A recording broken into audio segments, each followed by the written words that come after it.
I'm here to talk about sense making, which is a core critical skill that the government is very interested in us picking up.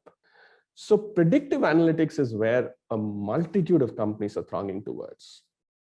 But the point is that you don't have to get straight into predictive analytics. There's a whole lot of descriptive and diagnostic, which is simpler analytics, which is really powerful and can give you wonderful insights and can make a lot of sense from the data that you've got.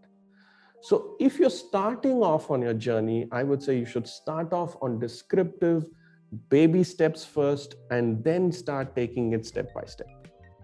And then you can get into the future, and all the way to the future is where there are companies talking about prescriptive analytics, where they're saying it's not only looking at one particular decision that I can predict, can I put together a whole bunch of decisions and optimize it